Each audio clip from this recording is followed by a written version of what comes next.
Jumpa lagi dengan saya, Mr. Sorchan, di dalam channel pengembangan kepribadian atau mentoring self improvement.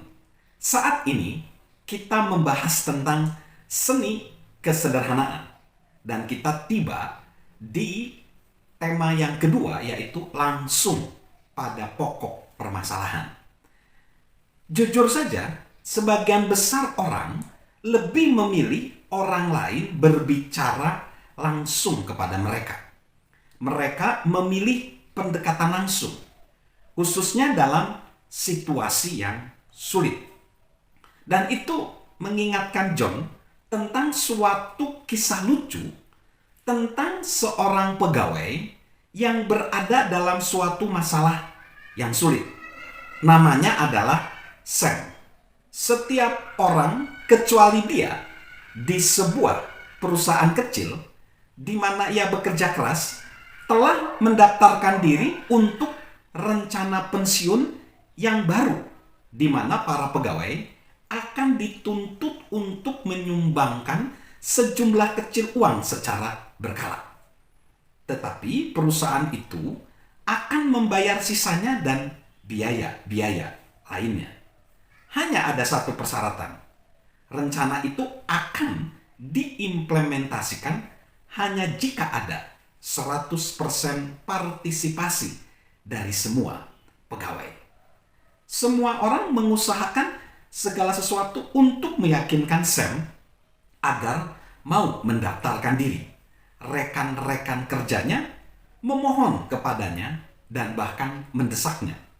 Atasannya berusaha untuk membujuknya, tetapi Sam tidak mau mengalah. Ia tidak ingin mengurangi gajinya walaupun 1 sen saja. Akhirnya, direktur dari perusahaan itu memanggil Sam ke kantornya dan berkata, "Sam, ini salinan dari rencana pensiun baru dan ini penanya. Anda bisa menandatangani dokumen ini, atau Anda bisa mulai mencari pekerjaan baru karena Anda dipecat." Sam menandatangani dokumen itu tanpa ragu-ragu. "Nah," kata direktur itu, "mengapa Anda tidak mau menandatangani sebelumnya?" "Ya Pak," jawab Sam, "sebelumnya tidak ada seorang pun yang menjelaskan kepada saya dengan cukup jelas." Sahabat Mr. Sorchan, setiap orang senang dengan kejelasan. Bahkan orang-orang yang bukan pemikir, yang ingin segera mengetahui pokok persoalan secara langsung, ingin mengetahui pokok persoalannya. Para komunikator ulung menyampaikan pokok persoalan itu kepada mereka. Tentu saja, seringkali orang-orang sengaja berkomunikasi dengan suatu cara untuk menyamarkan maksud mereka.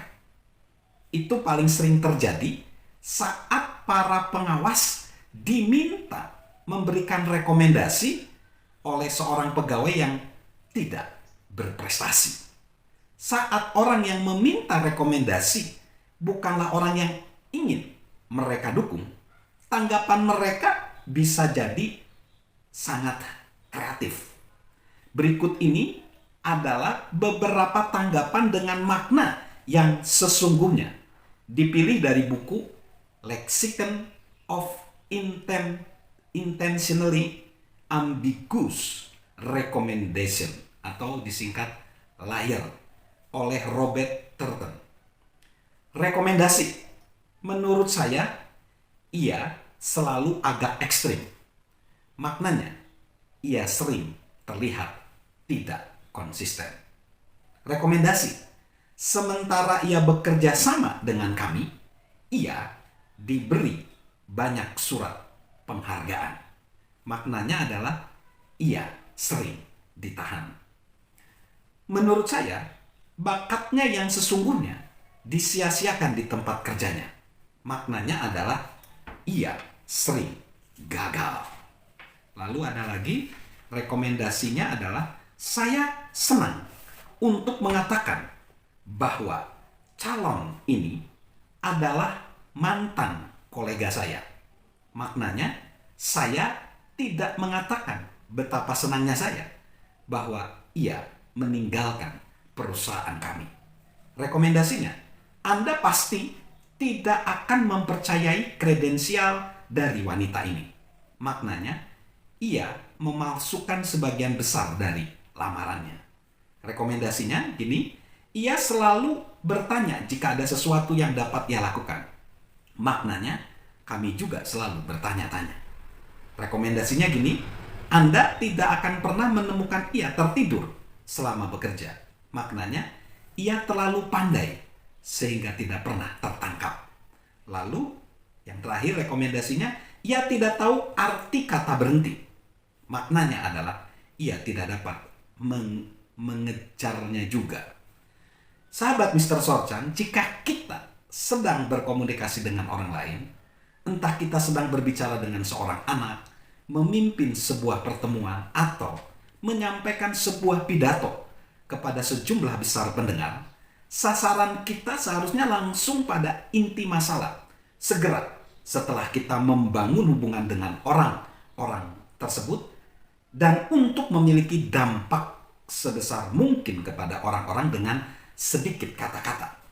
Para pemimpin dan pembicara yang baik melakukan hal itu secara konsisten. Para pendiri Amerika, George Washington dan Benjamin Franklin, dikenal memiliki kualitas ini. Thomas Jefferson, presiden ketiga Amerika, menulis tentang mereka. Saya bertugas bersama Jenderal Washington di badan pembuat Undang-Undang Virginia sebelum revolusi dan selama revolusi bersama Dr. Franklin di Kongres. Saya tidak pernah mendengar keduanya berbicara selama 10 menit atau dalam acara apapun kecuali hal-hal pokok yang menunjukkan masalah yang sesungguhnya. Mereka menekankan butir-butir penting, tahu bahwa bawahan mereka akan mengikuti mereka. Sahabat Mr. Sorchan, jika kita melakukan hal yang sama, kita akan mengumpulkan rasa hormat dari orang lain dan meningkatkan kesempatan untuk tetap menjalin hubungan dengan orang-orang lain saat kita berbicara. Salam untuk menjadi seorang konektor. Salam sukses luar biasa. Salam sehat selalu dari saya, Mr. Sorchan. Halo guys, sahabat Mr. Sorchan. Yuk, subscribe channel Mr. Sorchan, beri komentar, dan share agar orang lain bisa menjadi lebih baik. Salam sukses luar biasa. Salam sehat selalu dari saya, Mr. Sorchan.